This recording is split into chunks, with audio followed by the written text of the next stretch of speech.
는 법, 자본 실전 특강 1강. 유상증자란 무엇일까? 회사가 새 주식을 만들어 돈을 받는 이유.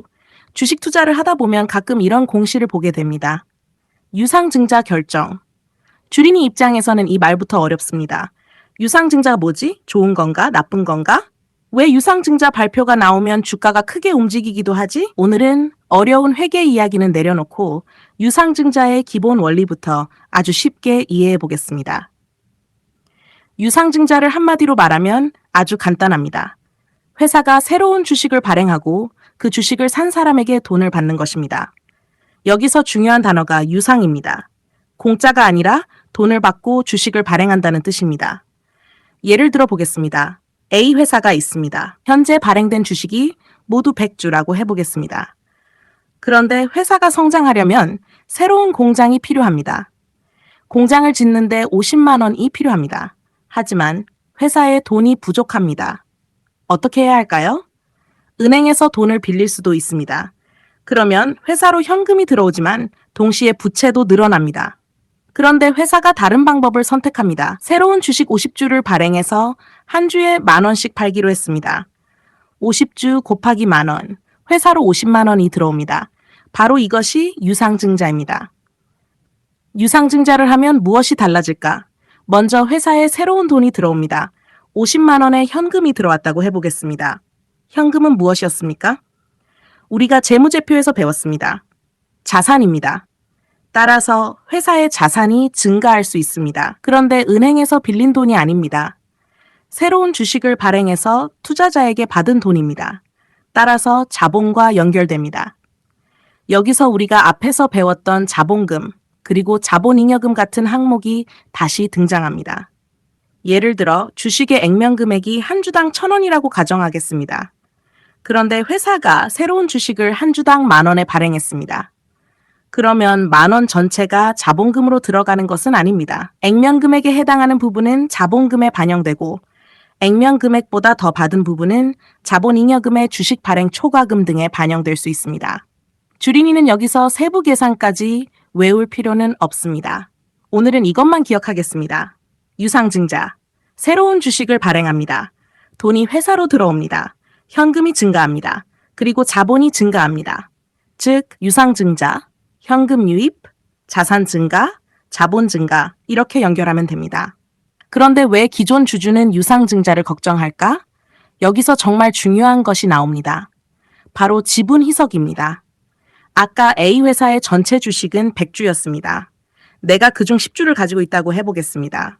그러면 내 지분은 100주 가운데 10주, 10%입니다. 그런데 회사가 유상증자를 해서 새로운 주식 50주를 추가로 발행했습니다.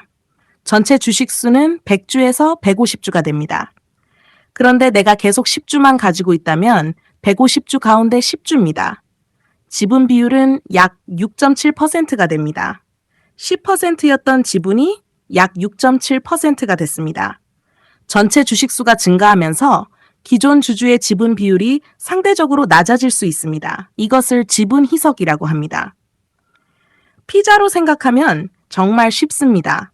피자 한 판을 여러 사람이 나누어 먹고 있다고 생각해 보겠습니다. 유상증자를 하면 새로운 주식이 발행됩니다. 쉽게 말하면 피자를 나누는 사람이 늘어나는 것입니다. 그래서 기존 사람의 몫이 상대적으로 작아질 수 있습니다.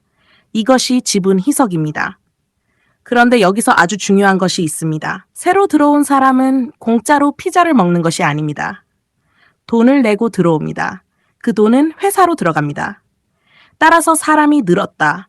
내 몫이 줄었다. 그러니까 무조건 나쁘다.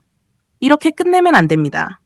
회사가 새로 들어온 돈을 가지고 공장을 짓습니다. 생산 설비를 늘립니다.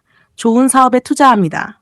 그리고 몇 년 뒤 매출이 증가하고 영업이익이 증가하고 현금도 더 많이 벌어들인다면 어떨까요? 쉽게 말하면 피자를 먹는 사람은 늘었지만 새로 받은 돈으로 피자 자체를 더 크게 만든 것입니다.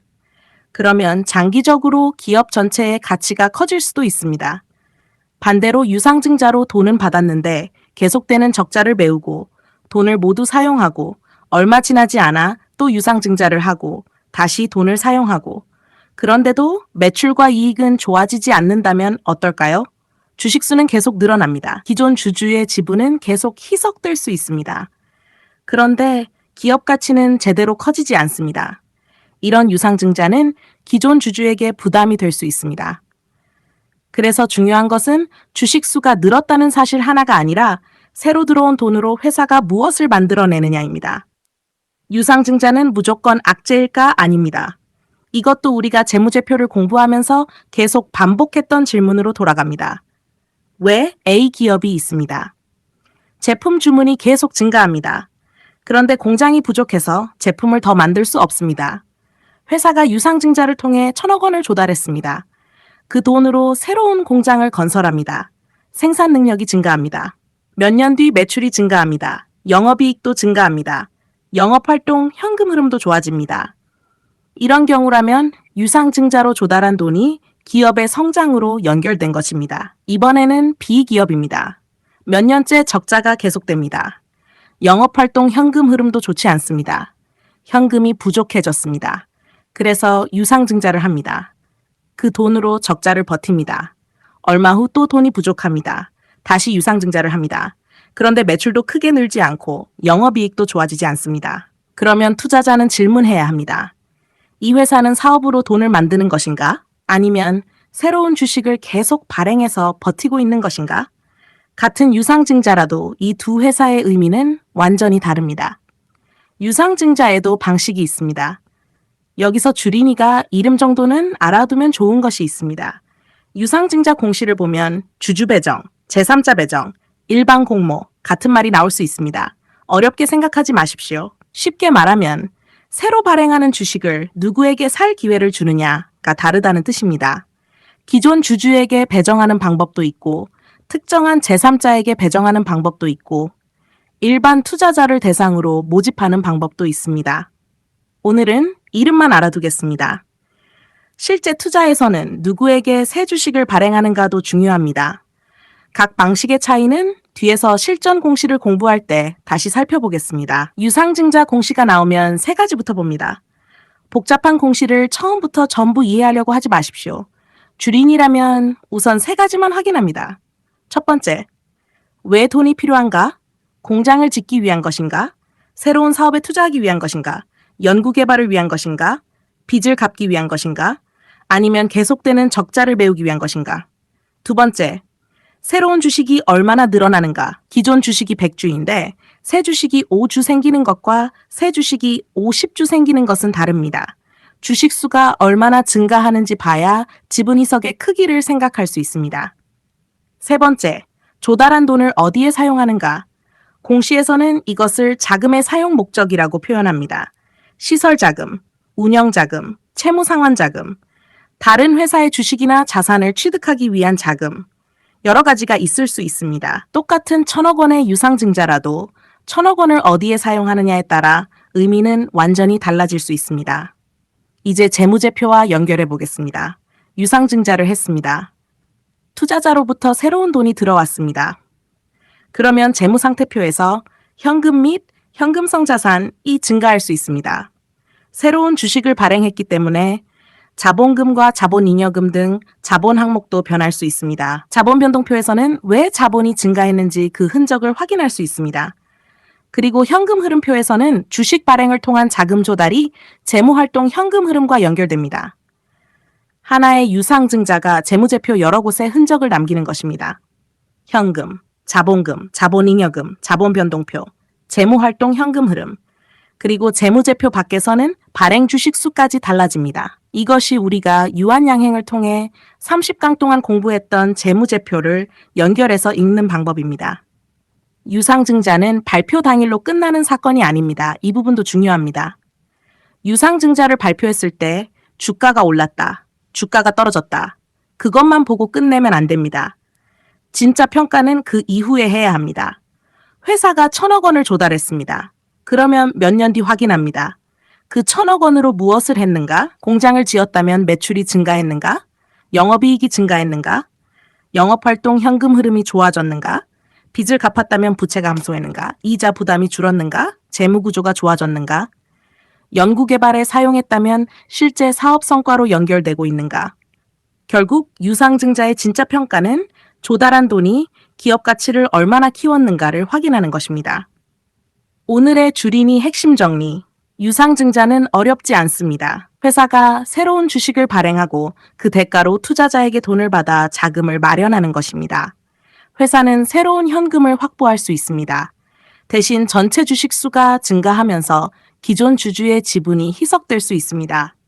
하지만 새 투자자는 공짜로 들어오는 것이 아닙니다. 회사에 돈을 넣습니다.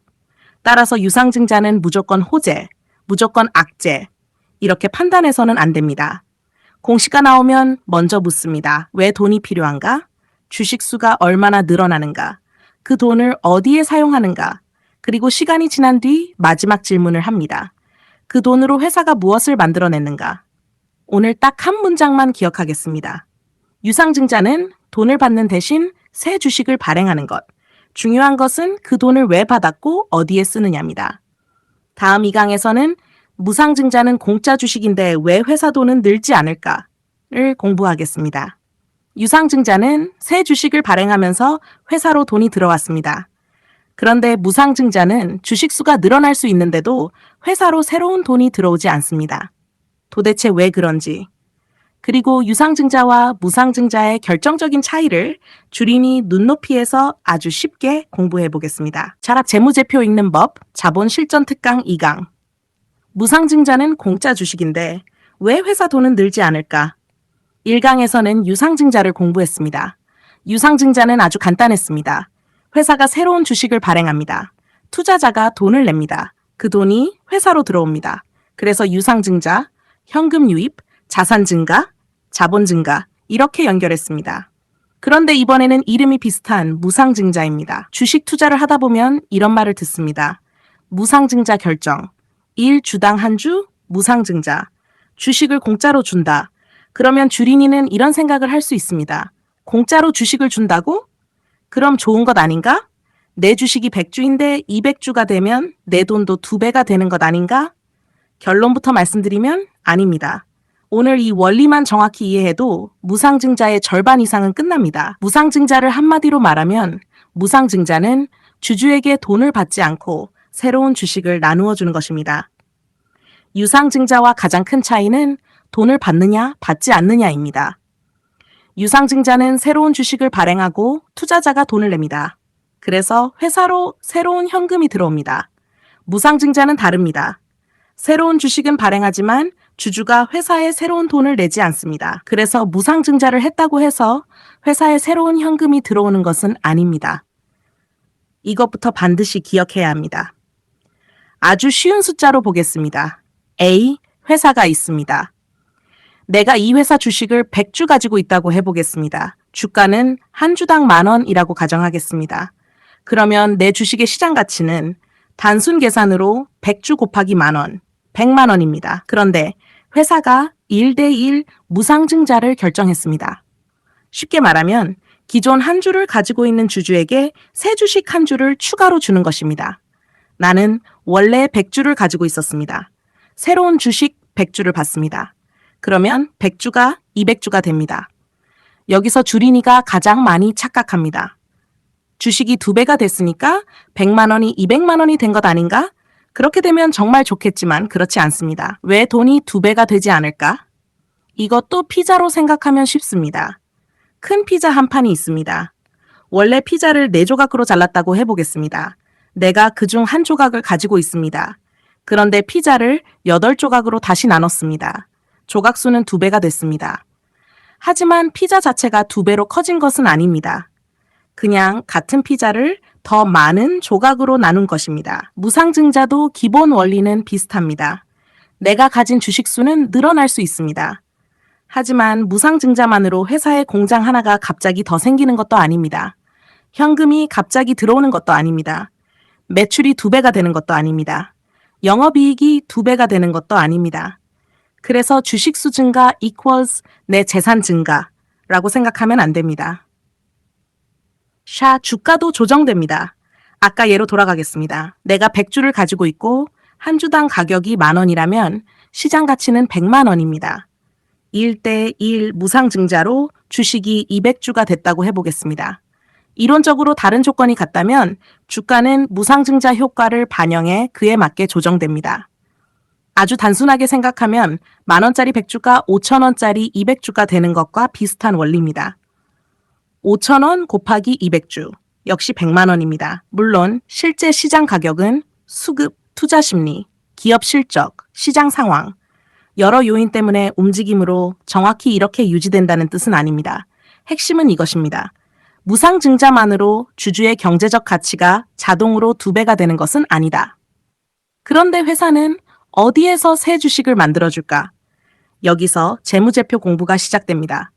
주주에게 돈을 받지 않았는데 어떻게 새로운 주식을 발행할 수 있을까요? 회사의 자본에는 여러 항목이 있었습니다. 우리가 이미 공부했습니다.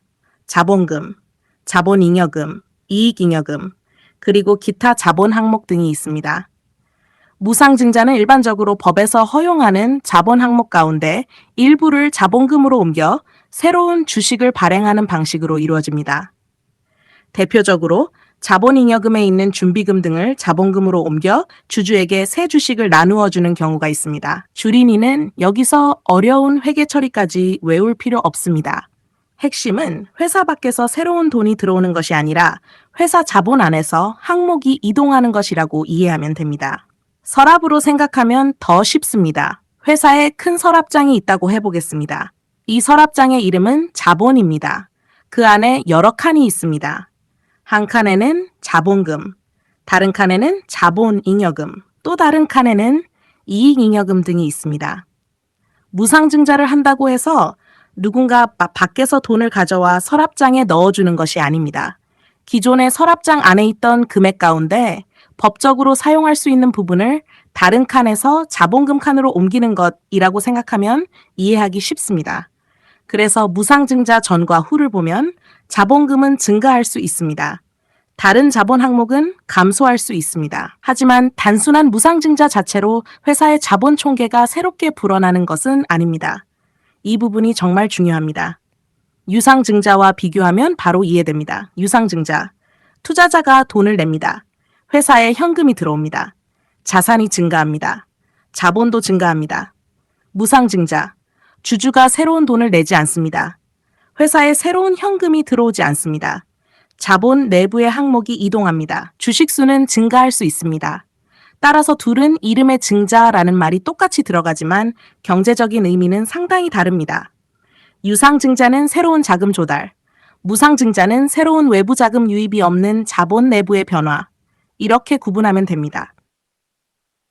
그런데 왜 기업은 무상증자를 할까? 그렇다면 궁금해집니다. 회사에 새로운 돈도 들어오지 않는데 왜 굳이 무상증자를 할까요? 여러 이유가 있을 수 있습니다. 예를 들어 주식 수를 늘려 거래를 보다 활발하게 만들려는 목적이 있을 수 있습니다. 주주에게 긍정적인 신호로 받아들여지기를 기대할 수도 있습니다. 기업이 보유한 자본잉여금 등을 활용해 주주에게 주식을 배정하기도 합니다. 하지만 투자자는 여기서 한 가지를 조심해야 합니다. 무상증자를 했다는 사실과 기업의 본질적인 가치가 좋아졌다는 것은 같은 말이 아닙니다. 무상증자 발표 후 주가가 오르기도 하던데요? 맞습니다. 실제 시장에서는 무상증자 발표를 전후해 주가가 크게 움직이는 경우가 있습니다. 투자자의 관심이 증가하거나 거래가 활발해질 것이라는 기대가 생기거나 심리적인 요인이 작용할 수도 있습니다. 특히 무상증자 비율이 크면 시장 관심이 집중되기도 합니다. 하지만 여기서 주린이가 꼭 구분해야 합니다. 주가가 올랐다는 것과 기업의 재무적 가치가 무상증자 때문에 그만큼 증가했다는 것은 다른 이야기입니다. 무상증자를 했다고 매출이 갑자기 늘어난 것도 아닙니다. 영업이익이 갑자기 증가한 것도 아닙니다. 영업활동 현금 흐름이 좋아진 것도 아닙니다. 따라서 무상증자라는 뉴스만 보고 회사가 좋아졌다라고 판단해서는 안 됩니다. 무상증자를 보면 무엇을 확인해야 할까? 주린이는 3가지 정도부터 보면 됩니다. 첫 번째, 무상증자 비율은 얼마인가? 한 주당 몇 주를 주는지 확인합니다. 두 번째, 무슨 재원으로 무상증자를 하는가? 자본잉여금 등 어떤 자본 항목을 활용하는지 확인합니다. 세 번째, 그리고 가장 중요합니다. 회사의 본업은 실제로 좋아지고 있는가? 매출은 성장하는가? 영업이익은 증가하는가? 현금 흐름은 좋은가? 재무 구조는 안정적인가? 이것은 무상증자와 별개로 반드시 확인해야 합니다. 말하는 파바. 재무제표에서는 어떻게 보일까? 무상증자를 했다면 재무상태표에서 자본금이 증가할 수 있습니다. 반대로 무상증자에 재원이 된 자본잉여금 등의 항목은 감소할 수 있습니다. 그리고 자본변동표를 보면 자본 항목들이 왜 변했는지 확인하는 데 도움이 됩니다. 그런데 중요한 것이 있습니다. 유상증자처럼 투자자가 돈을 내서 새로운 현금이 들어온 것이 아닙니다. 따라서 무상증자 자체로 새로운 현금 유입이 발생하는 것은 아닙니다. 이것이 현금 흐름표를 공부했던 사람에겐 굉장히 중요한 차이입니다. 유상증자와 무상증자를 한 번에 비교하겠습니다. 유상증자, 돈을 받고 새 주식을 발행합니다. 회사에 새로운 현금이 들어옵니다. 자금 조달의 성격이 있습니다. 기존 주주의 지분 희석을 확인해야 합니다. 그리고 조달한 돈을 어디에 사용하는지가 중요합니다. 무상증자, 돈을 받지 않고 새 주식을 배정합니다. 회사에 새로운 현금이 들어오지 않습니다. 자본 내부에서 항목이 이동합니다. 주식 수는 증가할 수 있습니다. 하지만 회사 가치가 자동으로 증가하는 것은 아닙니다. 이 두 가지만 정확하게 구분해도 증자 공시를 보는 눈이 완전히 달라집니다. 오늘의 주린이 핵심 정리. 무상증자는 공짜로 주식을 받는 것처럼 보이지만 공짜로 부자가 되는 제도는 아닙니다. 주식 수는 증가할 수 있습니다. 하지만 회사에 새로운 현금이 들어오는 것은 아닙니다. 피자를 4조각에서 8조각으로 나누었다고 피자 자체가 2배가 되는 것은 아닙니다. 그리고 재무제표에서는 자본금이 증가하고 그 재원이 된 다른 자본 항목이 감소할 수 있습니다. 즉, 자본 안에서의 이동이 핵심입니다. 그래서 무상증자 공시가 나오면 무조건 호재라고 생각하기 전에 무상증자 비율을 보고 재원을 확인하고 마지막에는 반드시 기업의 매출, 영업이익, 현금 흐름이 실제로 좋아지고 있는가를 확인해야 합니다. 오늘 한 문장만 기억하겠습니다. 무상증자는 주식 수는 늘릴 수 있지만 회사로 새로운 돈이 들어오는 증자는 아닙니다. 다음 3강에서는 감자는 왜 하는 걸까? 주식 수를 줄이면 내 돈도 줄어드는 걸까? 를 공부하겠습니다. 특히 주린이가 가장 무서워하는 무상감자, 그리고 유상감자. 왜 회사가 주식을 줄이는지, 적자가 누적된 회사에서 왜 감자가 등장하는지, 그리고 감자와 액면 분할은 무엇이 다른지 아주 쉬운 숫자로 연결해서 공부하겠습니다. 재무제표 읽는 법 자본 실전 특강 3강. 감자는 왜 할까? 자본금을 줄이면 내 돈도 줄어드는 걸까? 감자. 주식을 처음 공부하는 분들에게는 이름부터 어렵습니다. 감자탕의 감자도 아니고 도대체 무엇을 줄인다는 말일까요? 감자 공시가 나오면 이런 생각부터 들 수 있습니다. 내 주식이 줄어드는 건가? 내 돈도 줄어드는 건가? 회사가 어려운 건가? 오늘은 복잡한 회계 용어보다 100억 원짜리 회사 하나를 가지고 아주 쉽게 이해해 보겠습니다. 먼저 자본과 자본금부터 구분하겠습니다. 감자를 이해하려면 자본과 자본금을 먼저 구분해야 합니다. 둘은 같은 말이 아닙니다. 쉽게 생각하겠습니다. 자본은 큰 상자입니다. 그리고 자본금은 그 큰 상자 안에 들어있는 한 칸입니다. 자본이라는 큰 상자 안에는 자본금, 자본잉여금, 이익잉여금, 그리고 여러 자본 항목이 들어있습니다. 따라서 자본금은 자본의 일부입니다. 이것부터 기억하겠습니다. 감자는 무엇일까? 감자를 한마디로 말하면 회사의 자본금을 줄이는 것입니다. 여기서 정말 중요합니다. 감자를 주식수를 줄이는 것이라고만 외우면 안 됩니다. 주식을 합쳐서 발행 주식수를 줄이는 방법도 있지만 주식수를 그대로 두면서 한 주의 액면 금액을 낮춰 자본금을 줄이는 방법도 있습니다. 따라서 오늘 가장 중요한 첫 번째 문장입니다. 감자의 본질은 주식수 감소가 아니라 자본금 감소입니다. 그런데 왜 자본금을 줄일까? 여기서 궁금해집니다. 자본금을 왜 일부러 줄이지? 이것을 이해하려면 계속 적자를 낸 회사를 생각하면 쉽습니다. A 회사가 있습니다. 설명을 쉽게 하기 위해 다른 자본 항목은 잠시 빼겠습니다. 회사의 자본금이 100억 원입니다. 그런데 장사를 계속 못했습니다. 첫 해에도 적자, 다음 해에도 적자, 그 다음 해에도 적자. 결국 누적된 손실이 80억 원이 됐다고 해보겠습니다. 아주 단순하게 보면 자본금 100억 원, 누적된 결손 마이너스 80억 원, 그러면 남아있는 자본은 100억 원에서 80억 원을 뺀 20억 원입니다. 다시 한번 보겠습니다. 자본금은 100억 원, 누적된 결손은 마이너스 80억 원, 자본 전체는 20억 원. 이 숫자를 잘 기억해 두십시오. 회사 장부에는 결손이 남아 있습니다. 회사는 이미 80억 원의 손실을 냈습니다. 그런데 장부에는 자본금 100억 원이 있고 누적된 결손 마이너스 80억 원도 함께 남아 있습니다. 회사가 이것을 정리하기로 했습니다. 그래서 무상감자를 합니다. 자, 무상감자로 무엇을 정리할까? 이해를 위해 아주 단순화해서 보겠습니다. 자본금 100억 원을 20억 원으로 줄였다고 해보겠습니다. 자본금이 80억 원 감소했습니다. 그리고 이 감소분을 이용해서 마이너스 80억 원의 누적된 결손을 보전합니다. 그러면 단순화한 장부의 모습은 자본금 20억 원, 결손금 0원처럼 정리될 수 있습니다. 이것을 결손을 보전한다고 표현합니다. 그런데 회사에 80억 원이 생긴 걸까? 아닙니다. 여기가 감자를 이해하는 가장 중요한 부분입니다. 감자 전, 자본금 100억 원, 결손금 마이너스 80억 원, 자본은 20억 원, 감자 후 자본금 20억 원, 결손금 0원, 자본은 20억 원, 감자 전에도 20억 원, 감자 후에도 20억 원, 똑같습니다. 회사가 감자를 했다고 80억 원의 현금이 새롭게 생긴 것이 아닙니다. 80억 원을 다시 벌어들인 것도 아닙니다. 과거에 잃었던 80억 원이 돌아온 것도 아닙니다. 이미 발생한 손실이 되돌아오는 것이 아니라 누적된 결손을 자본 안에서 회계적으로 정리하는 것입니다. 이것이 무상감자를 이해하는 가장 중요한 부분입니다. 가계부로 생각하면 쉽습니다. 내가 사업을 하다가 1,000만 원을 잃었다고 해보겠습니다. 가계부에는 사업 손실 마이너스 1,000만 원이라고 적혀 있습니다. 가계부의 항목을 다시 정리했습니다. 장부는 전보다 깔끔해질 수 있습니다. 그런데 내 통장에 1,000만 원이 다시 들어왔습니까? 아닙니다. 이미 발생한 손실은 이미 발생한 것입니다. 감자도 마찬가지입니다. 장부를 정리하는 것과 새로운 돈을 버는 것은 완전히 다른 이야기입니다. 그러면 결손을 그냥 놔두면 안 될까? 가능합니다. 결손금이 있다고 해서 무조건 당장 감자를 해야 하는 것은 아닙니다. 회사가 앞으로 돈을 잘 벌 수도 있습니다. 아까 누적된 결손이 마이너스 80억 원이었습니다.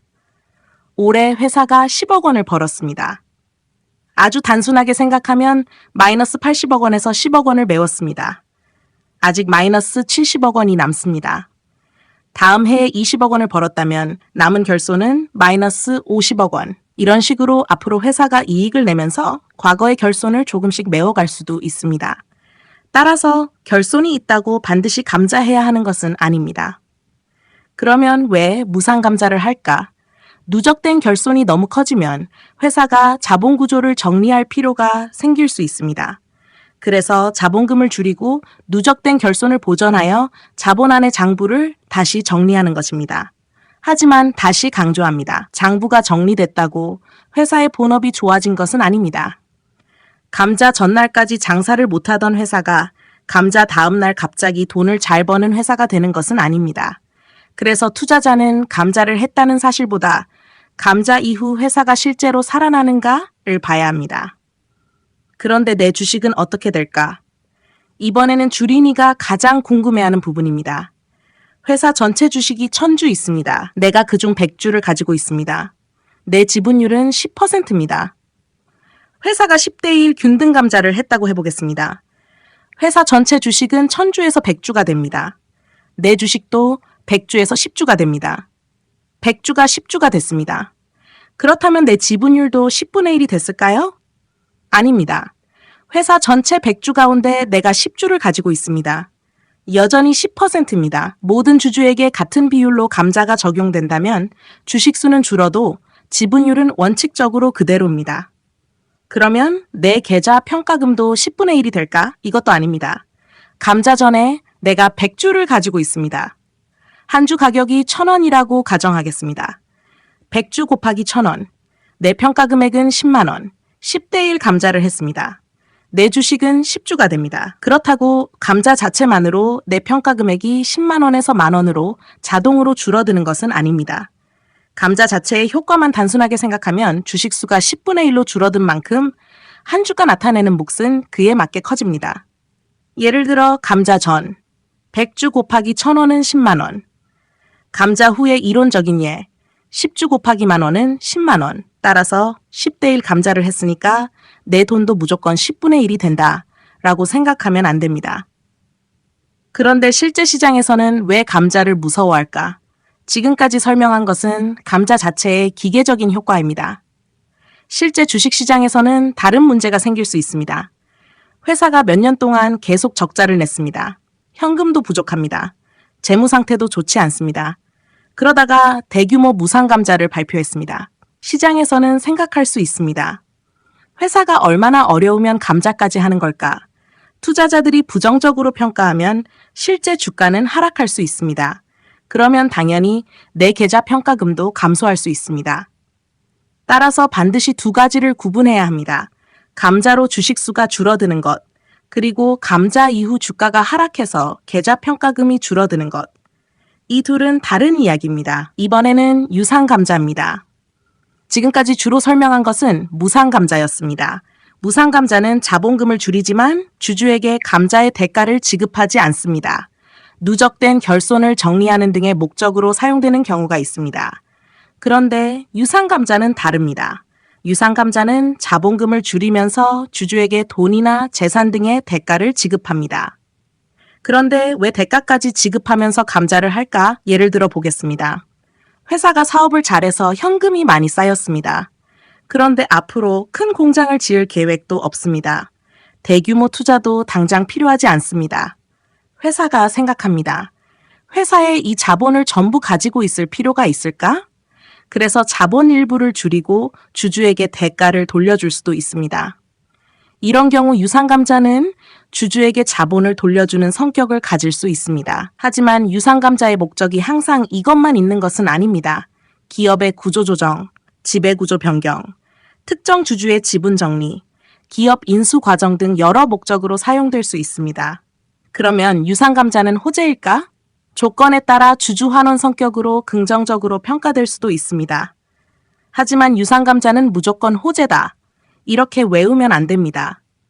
회사가 왜 하는지 봐야 합니다. 누구의 주식을 줄이는지 봐야 합니다. 주주에게 어떤 대가를 얼마나 지급하는지 봐야 합니다. 그리고 회사에서 현금이나 재산이 얼마나 빠져나가는지도 확인해야 합니다. 유상감자를 하면서 회사에 필요한 자산까지 너무 많이 빠져나간다면 회사의 재무 상태에 부담이 될 수도 있습니다. 따라서 유상감자 공시가 나오면 왜 하는가?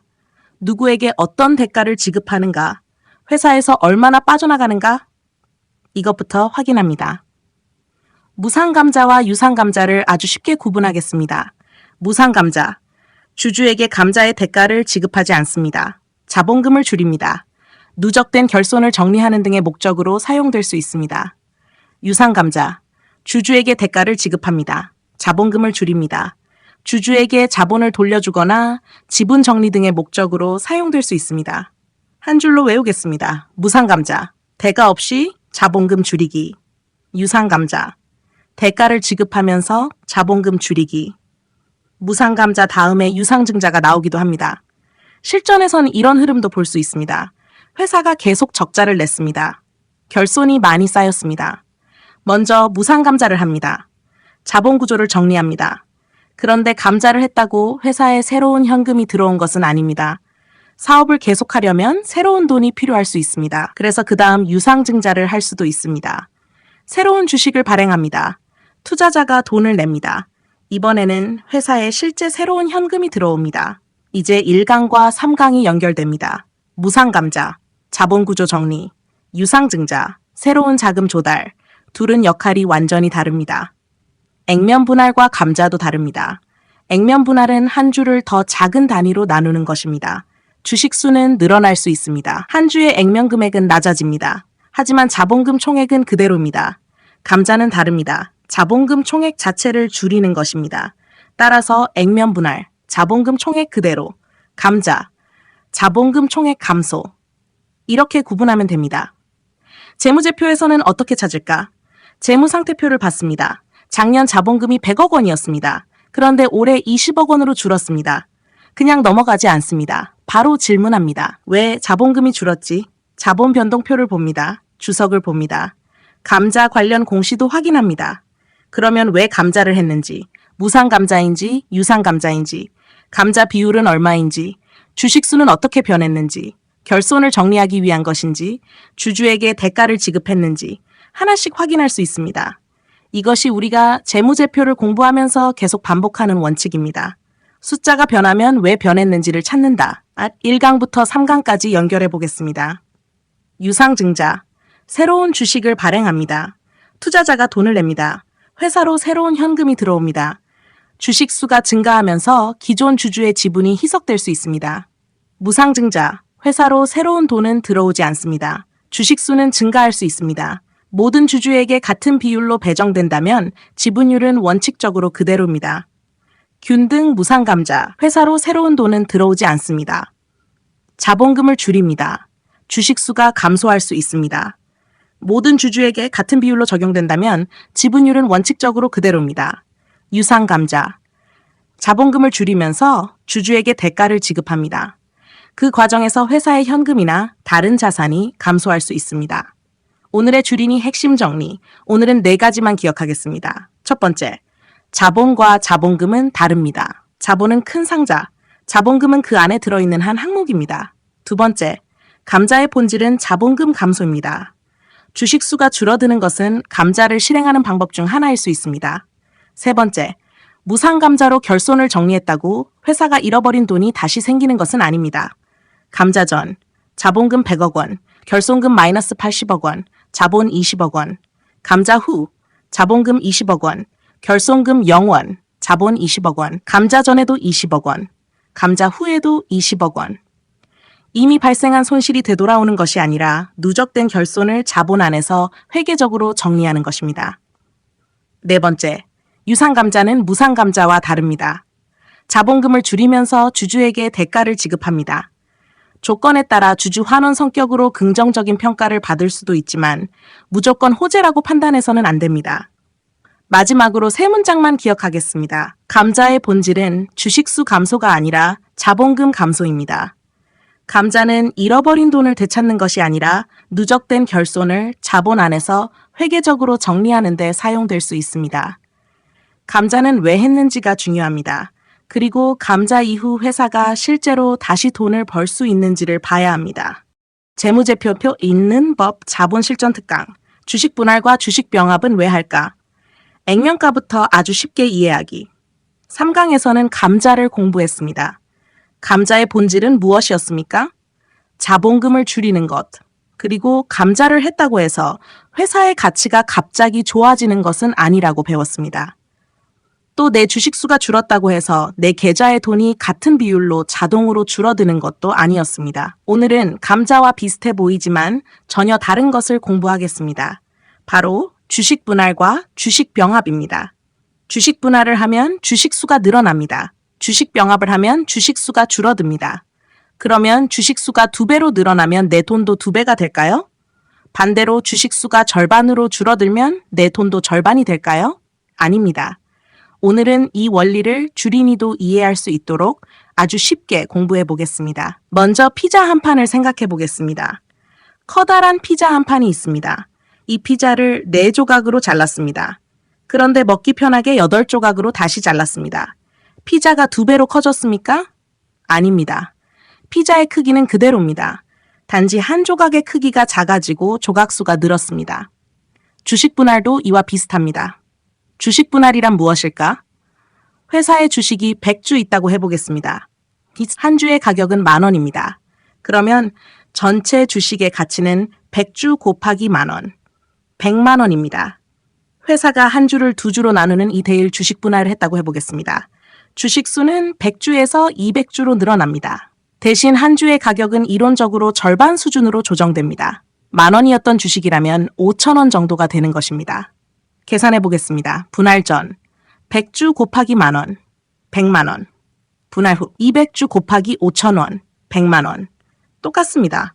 주식 수가 2배로 늘었다고 회사의 가치가 2배가 된 것은 아닙니다. 내가 가진 주식도 똑같습니다. 내가 이 회사 주식을 10주 가지고 있었습니다. 한 주에 10,000원입니다.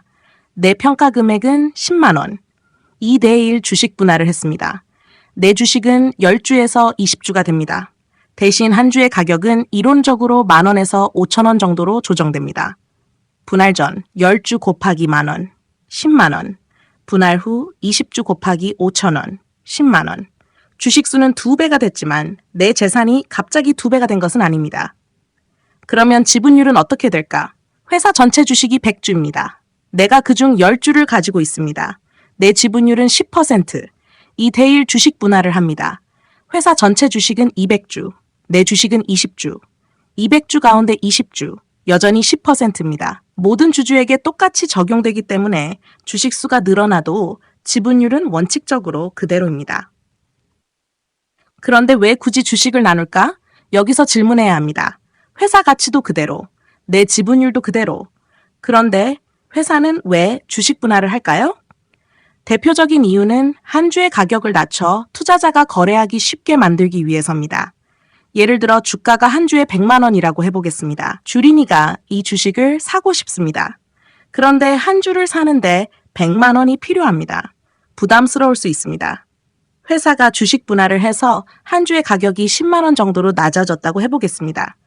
그러면 투자자가 접근하기 쉬워질 수 있습니다. 거래가 활발해지는데 도움이 될 수도 있습니다. 이것을 조금 어려운 말로 유동성을 높인다고 표현합니다. 주린이는 그냥 주식을 사고 팔기 편하게 만든다 정도로 이해하면 충분합니다. 주식 분할은 호재일까? 주식 분할 발표가 나오면 주가가 오르는 경우도 있습니다. 그러면 주식 분할 자체가 회사를 더 좋은 회사로 만든 것일까요? 아닙니다. 주식 분할을 했다고 매출이 갑자기 늘어난 것도 아닙니다. 영업이익이 늘어난 것도 아닙니다. 회사에 새로운 현금이 들어온 것도 아닙니다. 공장이 2배로 늘어난 것도 아닙니다. 단지 주식을 더 잘게 나눈 것입니다. 다만 한 주의 가격이 낮아져 투자자의 접근성이 좋아지고 거래가 활발해질 것이라는 기대 때문에 시장에서 긍정적으로 받아들여질 수는 있습니다. 따라서 주식 분할은 무조건 호재다. 이렇게 외우면 안 됩니다. 여기서 액면가를 알아보겠습니다.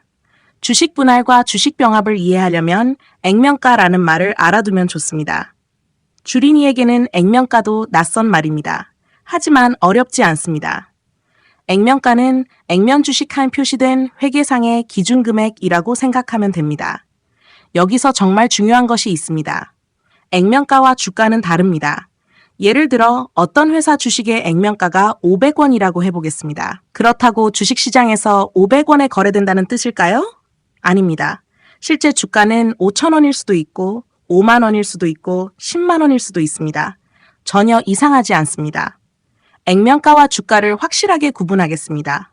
액면가는 회계상의 기준금액, 주가는 주식시장에서 실제로 사고 파는 가격, 둘은 완전히 다릅니다.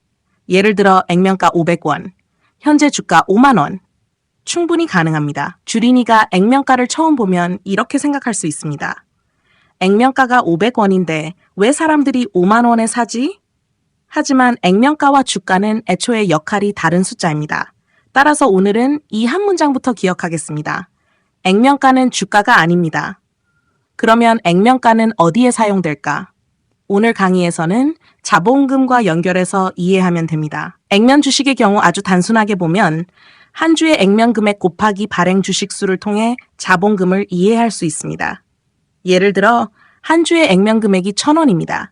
발행 주식이 100주 있습니다. 1,000원 곱하기 100주. 자본금은 10만 원입니다. 이제 이 회사가 이 대일 주식 분할을 했다고 해보겠습니다. 한 주를 2주로 나눕니다. 그러면 주식 수는 100주에서 200주. 한 주의 액면 금액은 1,000원에서 500원. 계산해 보겠습니다. 분할 전 1,000원 곱하기 100주 10만 원, 분할 후 500원 곱하기 200주 10만 원. 똑같습니다. 주식 수가 2배가 되는 대신 한 주의 액면 금액이 절반으로 줄었습니다. 그래서 주식 분할을 해도 자본금 총액은 그대로입니다.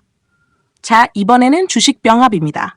주식 병합은 주식 분할의 반대라고 생각하면 쉽습니다. 주식 분할은 한 주를 여러 주로 나눴습니다. 주식 병합은 반대로 여러 주를 한 주로 합치는 것입니다. 예를 들어 회사 전체 주식이 1,000주 있습니다. 한 주의 가격은 1,000원입니다. 전체 가치는 1,000주 곱하기 1,000원, 100만 원. 회사가 10대 1 주식 병합을 했습니다. 주식 10주를 한 주로 합칩니다. 그러면 전체 주식 수는 1,000주에서 100주가 됩니다. 한 주의 가격은 이론적으로 1,000원에서 10,000원 정도로 조정됩니다. 100주 곱하기 10,000원, 역시 100만원. 주식 수는 줄었지만 회사 가치가 자동으로 줄어든 것은 아닙니다. 내 주식도 계산해 보겠습니다. 내가 이 회사 주식을 100주 가지고 있습니다. 한 주의 가격은 1,000원, 내 평가 금액은 10만원, 10대1 주식 병합을 합니다. 내 주식은 100주에서 10주가 됩니다. 한 주의 가격은 이론적으로 1,000원에서 10,000원 정도로 조정됩니다. 병합 전 100주 곱하기 1,000원, 10만원, 병합 후 10주 곱하기 10,000원, 10만원. 주식 수는 줄었지만 그것만으로 내 돈이 10분의 1이 되는 것은 아닙니다. 그런데 왜 주식 병합을 할까? 여기서도 질문해야 합니다. 왜 굳이 여러 주를 한 주로 합칠까? 주식 병합 자체만으로 기업 가치가 좋아지는 것은 아닙니다. 매출이 늘어나는 것도 아닙니다. 영업이익이 늘어나는 것도 아닙니다. 다만 지나치게 낮아진 주가를 조정하거나 발행된 주식수를 관리하기 위한 목적으로 주식병합을 활용하기도 합니다. 하지만 이것 역시 주식병합 자체가 호재라는 뜻은 아닙니다. 병합 이후에도 회사가 실제로 돈을 잘 버는지 사업이 좋아지는지를 따로 확인해야 합니다. 주식병합과 감자는 같은 것일까? 여기가 오늘 강의에서 아주 중요합니다. 아닙니다. 주식병합을 하면 주식수가 줄어듭니다. 감자를 할 때도 주식수가 줄어드는 경우가 있습니다. 겉으로 보면 비슷합니다. 하지만 본질은 다릅니다. 단순한 주식병합은 여러 주를 한 주로 합칩니다. 주식수는 줄어듭니다. 하지만 자본금 총액은 그대로입니다. 반면 3강에서 배운 감자는 자본금 자체를 줄이는 것입니다. 따라서 주식수가 줄었다는 이유만으로 감자와 주식병합을 같은 것으로 생각하면 안 됩니다. 쉽게 기억하겠습니다. 주식병합, 주식수는 감소, 자본금 총액은 그대로. 감자, 자본금 총액이 감소, 액면금액을 보면 더 쉽습니다. 액면금액 1,000원짜리 주식이 100주 있습니다. 자본금은 1,000원 곱하기 100주, 10만원. 이 주식을 10대1로 병합한다고 해보겠습니다. 주식수는 100주에서 10주. 한 주의 액면금액은 1,000원에서 10,000원, 10,000원 곱하기 10주, 역시 10만원. 주식수는 줄었지만 한 주의 액면금액이 커졌기 때문에 자본금 총액은 그대로입니다. 이제 유상증자와 비교해 보겠습니다. 1강에서 배웠습니다. 유상증자는 새로운 주식을 발행합니다. 투자자가 돈을 냅니다. 회사에 새로운 현금이 들어옵니다. 그리고 주식수가 늘어납니다. 그런데 주식 분할도 주식수가 늘어납니다. 둘이 같은 것일까요? 아닙니다. 유상증자, 새로운 주식을 발행합니다. 회사에 새로운 돈이 들어옵니다. 기존 주주의 지분이 희석될 수 있습니다. 주식 분할, 기존 주식을 더 잘게 나눕니다. 회사에 새로운 돈은 들어오지 않습니다. 모든 주주에게 동일하게 적용된다면 지분율은 원칙적으로 그대로입니다. 똑같이 주식수가 늘어나도 왜 늘어났는지가 완전히 다릅니다. 무상증자와 주식 분할도 다릅니다. 2강에서 배운 무상증자도 주식수가 늘어날 수 있습니다. 주식 분할도 주식수가 늘어납니다. 그래서 주린이가 헷갈릴 수 있습니다. 하지만 원리는 다릅니다. 무상증자는 회사의 자본 항목 일부를 자본금으로 옮기면서 주주에게 새로운 주식을 무상으로 배정하는 방식입니다. 반면 주식 분할은 기존 한 주를 여러 주로 나누는 것입니다. 둘 다 회사에 새로운 현금이 들어오는 것은 아니지만 회계적으로 일어나는 일은 다릅니다. 1강부터 4강까지 연결해 보겠습니다. 이제 지금까지 공부한 내용이 하나로 연결됩니다. 유상증자, 주식수가 증가합니다. 회사에 새로운 돈이 들어옵니다. 기존 주주의 지분이 희석될 수 있습니다. 무상증자, 주식수가 증가할 수 있습니다. 회사에 새로운 돈은 들어오지 않습니다. 자본 내부에 이동이 있습니다. 주식 분할, 주식수가 증가합니다. 회사에 새로운 돈은 들어오지 않습니다. 자본금 총액은 그대로입니다. 주식병합, 주식수가 감소합니다. 회사에 새로운 돈이 들어오는 것이 아닙니다. 자본금 총액은 그대로입니다. 그리고 감자, 자본금 자체가 감소합니다. 이제부터는 주식수가 늘었다, 주식수가 줄었다. 이 숫자 하나만 보고 판단하면 안 됩니다. 반드시 질문해야 합니다. 왜 변했을까? 투자자는 무엇을 봐야 할까? 주식 분할 공시가 나왔습니다. 주식수가 늘었습니다. 좋다, 끝! 이렇게 보면 안 됩니다. 주식병합 공시가 나왔습니다. 주식수가 줄었습니다. 나쁘다, 끝! 끝! 이것도 아닙니다. 항상 질문합니다. 왜 했을까? 거래를 편하게 하기 위한 것인가? 지나치게 낮은 주가를 조정하기 위한 것인가? 주식수를 관리하기 위한 것인가? 다른 목적이 있는가? 그리고 더 중요한 것은 분할이나 병합 이후에도 회사의 본업이 좋아지고 있는가입니다. 매출은 성장하는가? 영업이익은 좋아지는가? 현금 흐름은 괜찮은가? 회사의 본질적인 가치는 결국 재무제표에서 다시 확인해야 합니다. 오늘의 주린이 핵심 정리. 오늘은 네 줄로 큰 틀을 잡겠습니다. 주식 분할, 주식수 증가, 자본금 총액은 그대로, 주식 병합, 주식수 감소, 자본금 총액은 그대로, 무상증자, 주식수 증가 가능, 자본 내부 이동, 감자, 자본금 자체 감소, 그리고 액면가도 기억하겠습니다. 액면가는 주가가 아닙니다. 액면가는 회계상의 기준 금액, 주가는 시장에서 실제로 거래되는 가격입니다. 마지막으로 세 문장만 기억하겠습니다. 주식수가 늘었다고 회사 가치가 저절로 커지는 것은 아닙니다. 주식수가 줄었다고 내 돈이 자동으로 줄어드는 것도 아닙니다. 숫자가 변한 것보다 중요한 것은 왜 변했는지를 이해하는 것입니다. 이상으로 주식 분할과 주식 병합에 대한 공부를 마치겠습니다. 감사합니다.